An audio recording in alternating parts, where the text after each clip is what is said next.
Hello, and thank you for joining me again today on the Finding Hope After Loss podcast. Don't forget to subscribe so you don't miss any future episodes. If you like the show, please leave a review or rating on Apple or Spotify. It only takes a moment and really helps the show reach more loss and infertility families.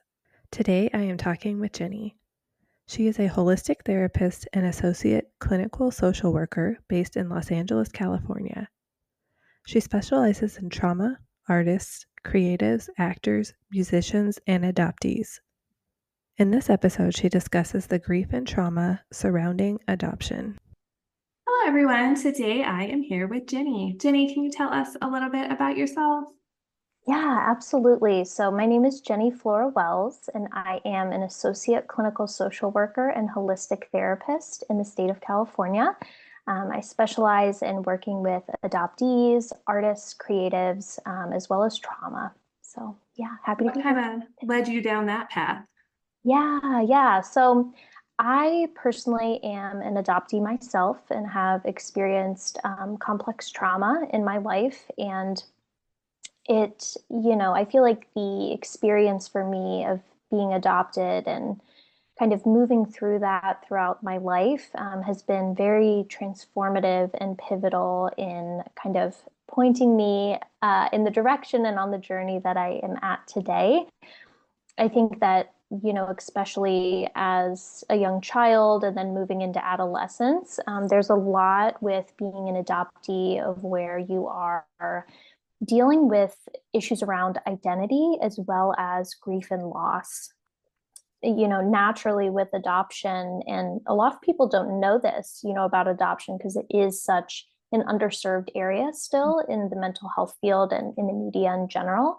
But with adoption, like the center of it, the center theme that adoptees deal with is grief and loss.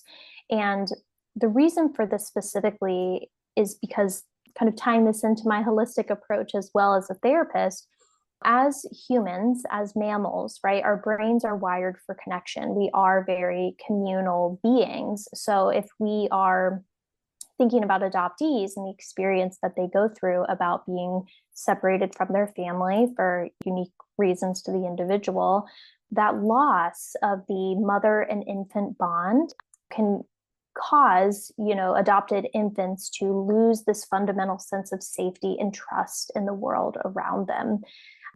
And this happens as well with infants who are separated from their mothers due to other reasons as well, right? There's diverse family structures and, a lot of trauma and family separation that happens in today's world. And so this is really, really huge. So yeah, I could talk all day about it. Well, and I think you're right that that's not something that a lot of people think about. Like, you don't think about the grief and the things that adopted children feel. Do you think that there's a difference between, I'm sure they all go through the same type of grief, but like, do you think it's different when they know right off the bat that they've been adopted their whole life versus like when they find out later, or do you think it's the same? Yeah, that's a really great question. I think that there's definitely, and this is kind of in my own clinical opinion, I'm sure other people have different views of this, but I think especially with processing adoption, obviously we would prefer for the adoptee to know from the time that they can remember that they're adopted. And so, they can throughout their life kind of process what that looks like for them and their unique story and embracing that to however, that looks like for them. I will say that, adoptees who find out later on in life, especially during adulthood, it can cause more trauma, right? Due to that being placed on them during adulthood after they have formed that identity around themselves in the world and who they are as an individual. It can be very shocking and activating for the nervous system, right? To have that being placed onto somebody. Now, kind of connecting that back to the question that you had asked, right, on if that grief looks different, I think that's a really great question. Definitely would probably be individual, for that unique person. But I think it would be interesting to see if there are different grief processes that one goes through as a child versus understanding and coming to the realization that they're adopted as an adult. So I don't know if I necessarily have an answer to that, but I think that's a really interesting concept that you bring up. And yeah, very, very interesting. Yeah. Well, I mean, and I'm sure it depends on the person some too. Like Yeah. some might cope better as a child, some might cope better as an adult. It's kind of hard to say. I know it's like a broad question. Yes, no, absolutely. But I think it points to as well, though, the kind of the interesting intersection between like developmental milestones and the grieving process. I think that'd be interesting to do specific kind of like research study on. That's a really interesting intersection there. I'm sure as you know, and as everybody listening knows, the main focus of the podcast is on, infertility and loss. Yeah. And adoption is something that comes up a lot in those communities by a lot of, I'll put in quotes, well-meaning people who, just throw it out there like, why don't you just adopt? Why don't you, and it's kind of almost this casual thing thrown out there, like it's the solution to all your problems, but obviously it's not. Adoption's very complex, right? Yeah. Yes. I think this is being talked about a little bit more than it used to be. Still, obviously, needs more research and more awareness being brought about it. But it is, I think, twofold, right? The comment that people make to people who have experienced trauma around infertility, miscarriages, things of that nature, that can feel very invalidating to the person's experience. Like, oh, just adopt, right? Let's slap this band-aid on this person's experience that is incredibly traumatic, incredibly distressing and exhausting, and so many heavy, heavy, difficult emotions to deal with there. And when we're speaking about adoption, right, and the complexities of that as well, what people don't connect the dots on, which makes sense, right? We don't talk about this a lot in society, is also, and I love to talk about this topic, but intergenerational trauma. So with adoptees, we are kind of getting hit twofold, right? It's not just our birth family that we are inheriting traits from and trauma that is passed down from generation to generation, but it's also our adoptive families or our adoptive, situation of whatever that looks like for us that we are soaking in as sponges as children. On top of intergenerational trauma, there are issues around culture, right? And race and gender, and all of the things that make up who this unique individual is. This can be seen with inter-country adoption, international, right, of people adopting internationally, interracial adoption, right? That can be really huge as well. And what that identity looks like for the adoptee and what that experience has looked like for them.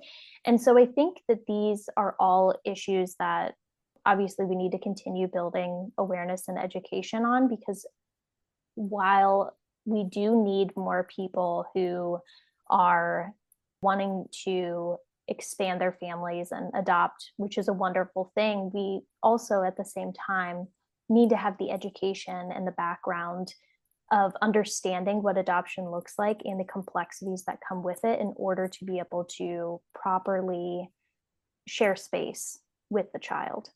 Now, I'm not familiar with the whole adoption process, but You're fine. is there a lot of education that they teach people before when they're looking to adopt, or like do they go over these things and like tell them like that there will be this grief and stuff involved? Or so that's a really great question, and I've actually been asked this recently, and I need to do further research on what it's like in 2024. Now, I do know from my own family and what that experience looked like for them. Now, this was back in the 90s, so it's a little outdated. So I'm not sure, right, if things have changed. I haven't looked into that specifically, but they do have to take certain parenting classes. I do not think that the parenting classes that they took were centered around trauma, diversity, systemic issues, things of that nature. I think it was more so about being fit as a parent. These are very similar classes that you see foster families need to be trained in. I do know that there has been more extensive and comprehensive courses for foster families, as that is a population that my supervisor works in social work. So I've been able to hear about that. Not sure what that looks like for adoptive families, but additionally to that, in my family's experience, they also would do periodic checks of coming to the home. Again, very similar, to kind of dealing with CPS in certain family situations. So, making sure it's a safe environment, interviewing the family, checking in. I believe it was within that first year of life, and making sure that it was a good fit and a safe environment for the individual. And while all of that is amazing and great for adoptees, again, I think it goes much deeper than that into like the mental health aspect, also too, throughout the lifespan, right? How are we addressing the issues that adoptees are facing even beyond childhood? Because it does go beyond that. So yeah, another great question. Yeah. And I feel like people think, okay, if I get a young child, maybe they won't have as many of these issues, like in quotes, Yes. but I feel like even young children are going to be affected by things. Maybe they just can't vocalize it as well. Yes. Do you think that Yes. that's true? Yeah, I love that. I love that topic as well. And I do agree with you. I think there is definitely a stigma placed on fostering children or adopting children when they are older than an infant. And there is that kind of, I guess, expectation, right? That, oh, if I adopt them as a baby, they don't know what they experienced or what mother experienced. But there's actually a lot of research that more recent research, touching on the nervous system and somatics and intergenerational trauma that is pointing to pre-verbal trauma and the things that we can absorb even while we're in the womb, right? And that we are inheriting from birth mom. And these are things too that people like myself in more kind of holistic approaches are addressing in therapy, is this pre-verbal trauma and pre-verbal experience that we had with birth mom, because that is a connection, right? We are connecting with birth mom that early. I think there is research as well to support, and again, this is more recent research, so not a lot of money backing it, that intergenerational trauma can be tied back to even the eggs that your birth mom, is storing within her even before you are conceived. So it's very interesting, how far back that goes. But I think that really touches on the true how powerful intergenerational patterns can be and what that looks like for not only adoptees, but all of us, right? And how much that we soak in from our parents and their parents and what that looks like. So to answer your question, I think that it's not that simple. And I think that there's a lot that adoptees deal with, again, kind of that adoption triangle, right? It's not just the adoptive family, it's also the birth family too, that they are soaking in like a sponge. Yeah. And that really is like interesting to think about, because I'm sure none of us sit here and think about all of our trauma that has come, before us, or the things that because most of us are in, again, in quotes, a traditional family unit. Yes. And we don't think about all the other issues that could come up with foster kids and adopted kids and things like that. So yeah, they have a lot on their plate to deal with. Yeah. And we all do as humans, right? We are such beautiful, beautiful mosaics, culture and background and ancestry. And while it can be overwhelming to talk about all of these things, I think there's also a lot of beauty. There's a lot of strength in our experiences too, our lived experiences, and what we kind of take away from transforming these experiences into something that is empowering. So what are some ways that you think people can help, like if they're adopting a child, what are some ways that they can help them heal from and, understand the grief and the trauma? Yeah, great question. And so important, especially in today's world.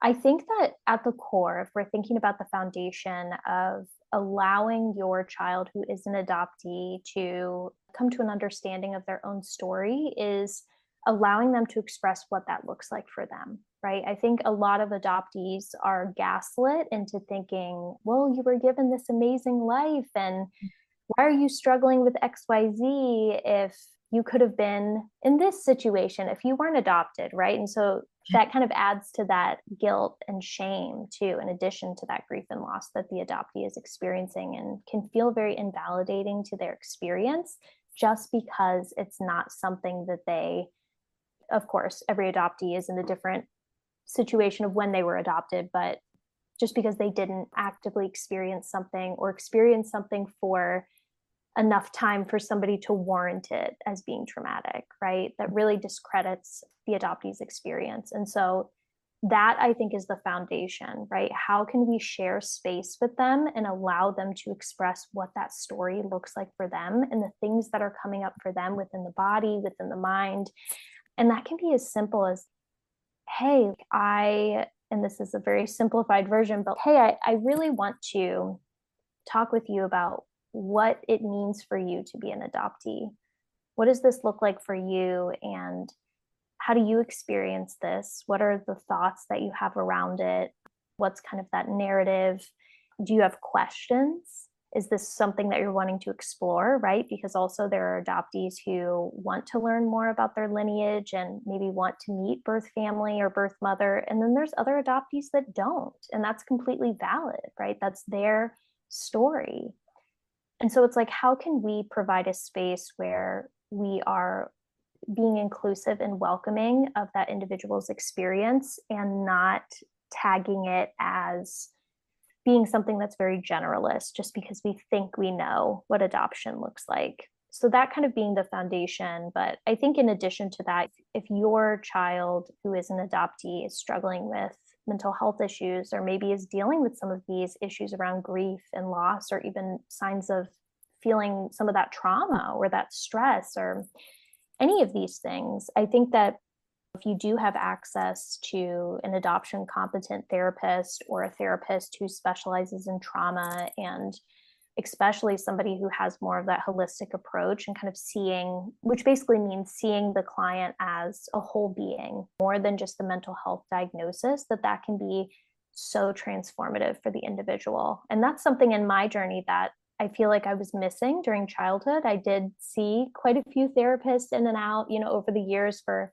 adoption related issues, but they all had that very traditional approach, and none of them had any type of understanding of adoption. And so it was very much of how can we think ourselves into just feeling better. And that's just not the case, not only for adoptees, but a lot of people in general, right? We store emotions and trauma in the body, and this intergenerational stuff that we're talking about, like, that's within us, right?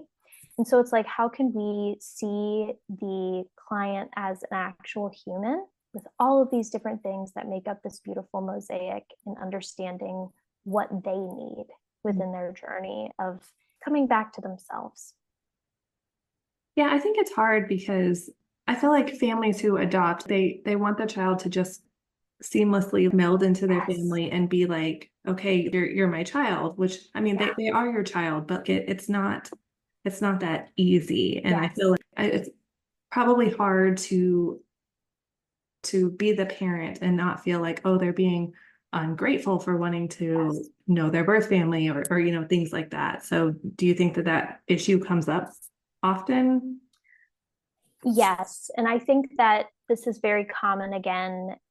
And I think it's more of a systemic structural change that needs to take place, right? Of not only the understanding for the adoptee, but also for the parents, right? And we would hope, and I do think that most adoptive families are very passionate about creating, in their mind, a welcoming and inclusive place where the kid can just seamlessly be in the family, which I know is coming from a great place and I think is wonderful. Can you rephrase the question for me? But my brain went in a bunch of different areas. You could remind me. Yeah, no, that's okay. I was just saying that I feel parents can think that the children are being ungrateful for not, or for wanting to meet their birth family, for not being appreciative of what they've given them, things like that. Yes, exactly. And so I think, again, those feelings that are coming up for the adoptive family make sense, right? Because they're like, oh, I've shown you so much love. I really want you to know that you're a part of our family, right? And so some of those kind of the explorative journey of discovering who you are as an adoptee can feel disrespectful to some adoptive families, because it's like, I've tried to do everything to help you feel a part of our family. Why are you seeking for family elsewhere?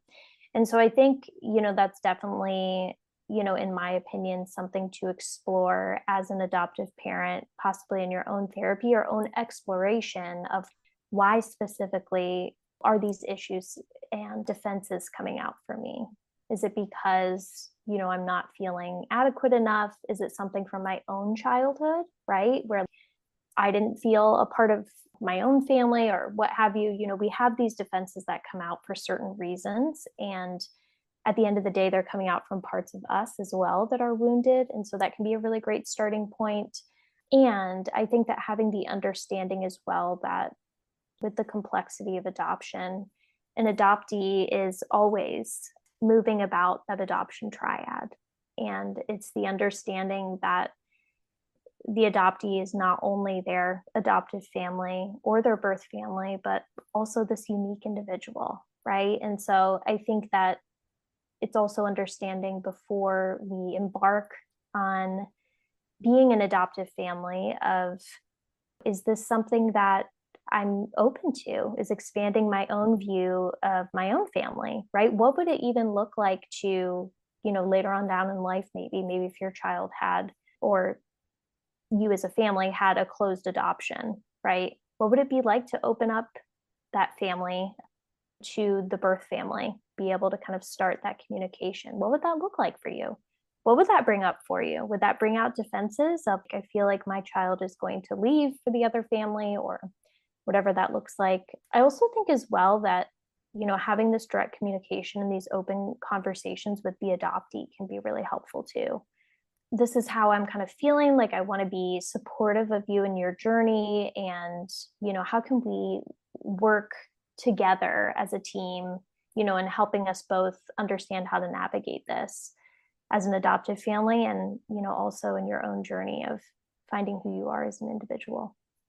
Yeah, I think you're right. I think including them in the conversations is really important. I mean, just like you would include a non-adopted child in conversations about their feelings and their future, like, so should you with adopted children, right? Yeah. Yeah. And I think too, Sarah, that it's the understanding as well that with any healing journey, but also especially with adoptees, is the concept of nuance, right? It's possible for multiple things to be true at once. And so how do we allow that to happen?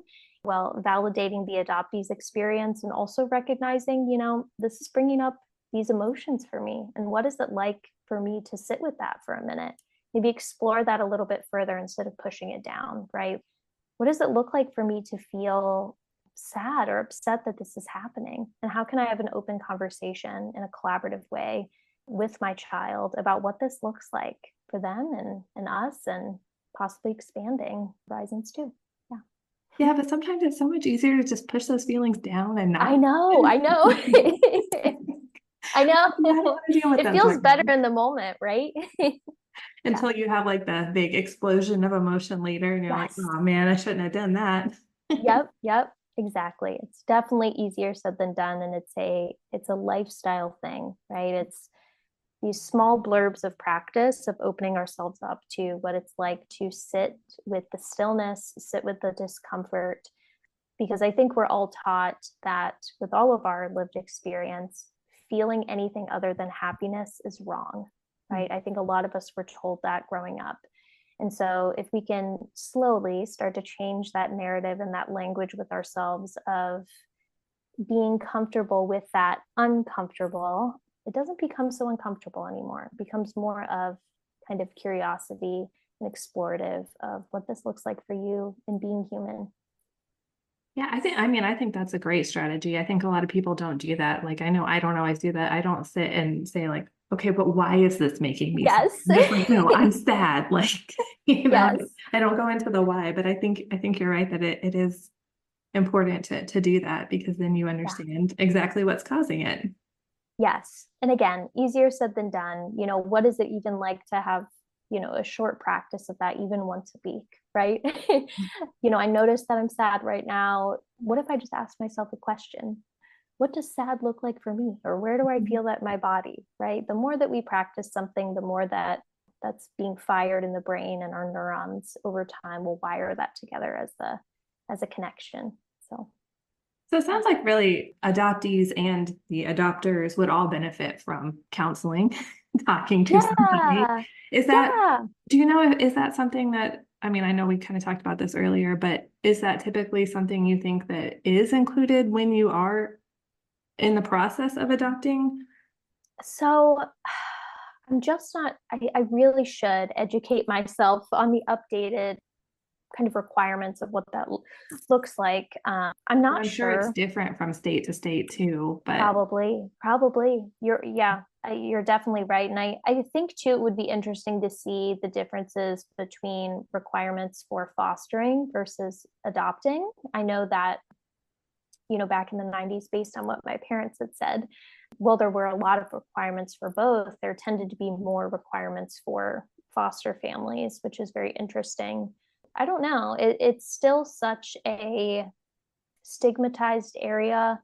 It's not talked about enough. And I think that, I don't know. I would assume that maybe the topics that they're touching on are still very surface level. Probably make it more palatable for people to want to adopt or want to foster, which makes sense. And we also need to consider the multifaceted journey of what it means to be human, what it means to be an adoptee, and what that looks like for the individual. Yeah. yeah, I guess that might turn some people away if you're like, well, look at Yeah. all this grief and trauma you're signing I up. know, I know. Yeah. You And so know? maybe some of it's the marketing of it. I don't know. I Which don't know. sounds kind of sad, right? I mean, it's I true, but they know. do have to market it, like get people, interested and make it I appealing. know. But I know. Yeah, it is very interesting. But I'll be interested to see too, how things pivot as time goes on. I think that we are bringing about more awareness and education around mental health topics that I think have been very taboo or stigmatized from back in the day. And so, possibly with time, I'm thinking that with more information, more people talking about their experience of being an adoptee, that maybe these issues can be further addressed. People are applying to be a foster parent or applying to be an adoptive family. So, yeah. so are there any particular like resources that you like for people who are looking to adopt or for adoptees that are Yeah. struggling? Yeah. So, specifically with mental health, I know that it's a tough time right now. I think a lot of people are struggling financially, and there's, a lot of people that can't find access to therapy specifically. One of my favorite resources for more accessible therapy for people that might be financially struggling is Open Path Collective. I think that's a really great start. And I believe they have a filter on there for adoption, which can be helpful for people who are trying to find adoption competent therapists. But basically, Open Path is a directory of therapists who traditionally offer very traditional like therapy fees, but they'll open up a few slots in their caseload for sliding scale. So it typically ranges from $40 to $70 a session through Open Path, which is much more affordable. So that can be a great resource for folks who do not have insurance or don't want to utilize their insurance. I also really, really love the app called Insight Timer. I think that this can be a really kind of adaptable type of app for whatever somebody is dealing with. It is free. They have a premium version, but you really don't need it. And basically, it has thousands of recordings on there about there's meditations, all different types of lengths. I think there's yoga practice. There's a bunch of different like healing and calming music. There's affirmations on there. And specifically, what I love about it is there's a search feature where you can look up certain keywords, and there are specific meditations or talks pertaining to that topic. Say I were to look up, anxiety or like adoption or identity. The first thing that could pop up is an identity meditation. This can be a great way for people to explore what it's even like to sit with that stillness a little bit, and having some of that guidance through a recording, of what to do, what to think about, and just kind of exploring what that looks like for them before diving into something like therapy. Yeah, I'm gonna go check that out. That sounds Yeah. interesting. No, you'll love it. It's amazing. And it also, I think too, it tracks how much you do it too. So it can be like really empowering to see like, oh, I've logged on each day and I've done a 5-minute meditation or what have you. And there's certain things on there that are like 2 minutes long, and then other stuff that's like 3 hours. So it's So really yeah, it seems like there's something for everybody on there. exactly. Yeah. And just a really great way to try things out. So yeah. Plus I like getting little like check marks or, whatever, like knowing, I yes, I know. did it. Like I got my check for the day. I know it's validating in your own progress. So yeah. So to be a therapist who is focused on like adoption, did you have to do anything special for that or like any special training or? Yeah, so I specifically do have an adoption competency certificate. There are therapists who I think have I think there's like one step up from that where you can become like adoption, and I might be phrasing this wrong, but adoption competent, like certified or certified adoption competency. Those are some good things to look for, somebody who does have some training in adoption. If you're unable to find access to somebody who has specific adoption training, even looking for somebody who sees adoptees and has experience working with adoptees and has extensive training in trauma. Like, for example, I have very advanced training in somatic therapy, EMDR, and IFS, which are all modalities that I utilize for, obviously individualized for each client, but with adoptees and people who have experienced trauma, which adoptees are very familiar with. So these can all be good areas and keywords to look up as well. Yeah, because I was wondering, how many, I'm sure you don't know the answer to that, but like Yeah. how many there are out there who specialize in that issue. I wouldn't imagine it's like, as many as like some of the broader things. So Yeah, I feel like it is still more of like a very niched area of the mental health field. And that's why I'm passionate about specializing in adoption, but also trauma, also artists, right? Because I think, it's also addressing the intersectionality of things, right? And there are some people too that it might be the trauma that they're thinking a lot about. And they're like, I really want to work through my trauma, whatever. And the more that you explore what that self-discovery looks like for you, then there's some people that are more disconnected from being an adoptee and what that looks like for them. And so then they might register like, oh, I was adopted, maybe this could have a bigger impact on me. So I think it kind of depends on the individual and what that looks like for them. But yeah, it's interesting. I mean, it seems like there's a lot of areas that people are finally starting to do research on, but like that there's still a lot to be discovered and a lot to be done.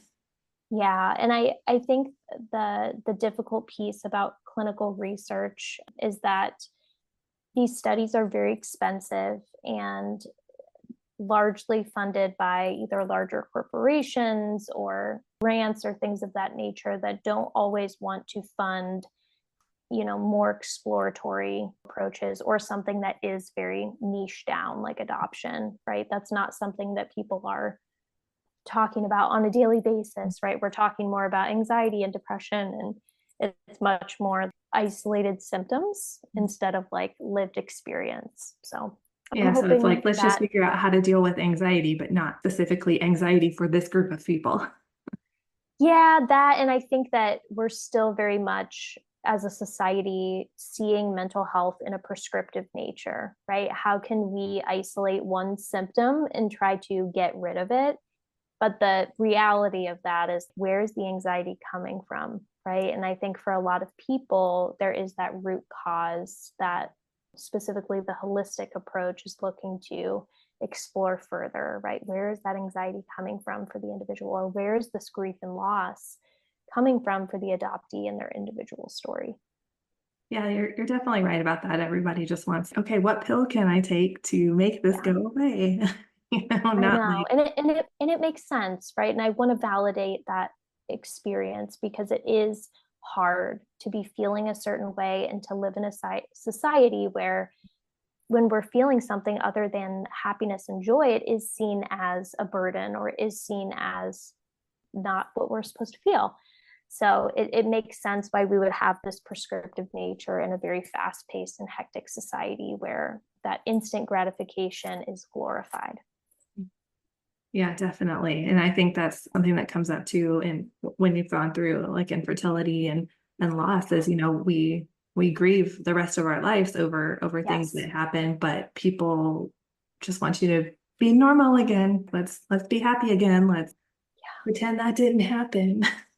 Yeah, exactly. And that's a part of your lived experience, right? That deserves to be explored throughout the lifespan, right?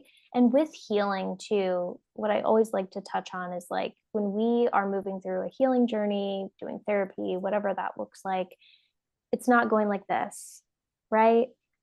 It's going to go up and down. We're going to have moments in our life where we're like, I feel like I really worked through this experience. And then something might happen that just really pulls at our heartstrings or, triggers a part of that inner child or that younger experience. And so these are all things that through finding the comfort in the uncomfortable or things that are deemed uncomfortable can be really beneficial over time.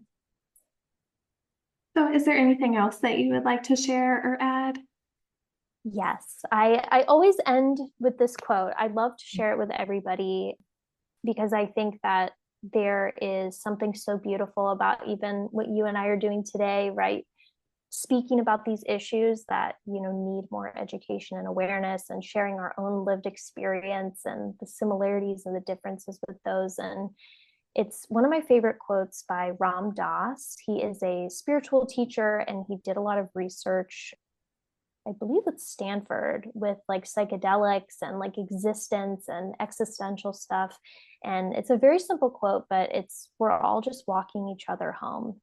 And I think that's so beautiful because even beyond therapy, even beyond our own journey, I think that there's something so special about shared experiences, community and connection that really help to validate our own journey and being human and what that looks like for us. So yeah, thank you so much for having me today, Sarah. It was lovely to connect in our own stories. And yeah, If people do want to find out more about you, where would they go for that?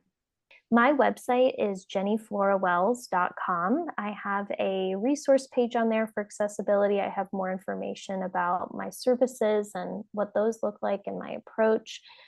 I will give that to Sarah. And I also have a professional TikTok under the handle Jenny Flora Wells, where I dive into, different mental health topics and just, different exercises that one can do and different quotes and things of that nature to kind of give you a different perspective. And yeah, you're welcome, always welcome in my spaces of the internet.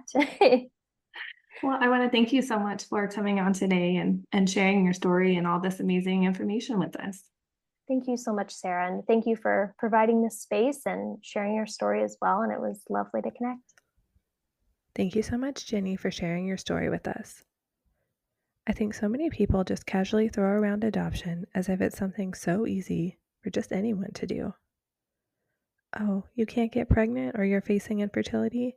Why don't you just adopt? You can't stay pregnant or keep having losses? Just adopt. People don't take into consideration how complex adoption is physically, financially, or emotionally. Adoption's absolutely amazing for those who choose this path, but these people need support, both the adopters and the adoptees. It isn't always an easy transition for either party. I think overall people just need to understand that saying, why don't you just adopt, or there are so many kids already needing to be adopted, are not helpful and they don't apply to everyone. Just think about what you're really saying before, as Jenny said, you try to just put a band-aid on such a complex emotional situation. I was fortunate to not have these words said to me, though I know many others that have heard them. Have you ever had anyone say these things to you? Don't forget to subscribe so you don't miss any future episodes. If you like the show, please leave a review or rating on Apple or Spotify. It only takes a moment and really helps the show reach more loss and infertility families.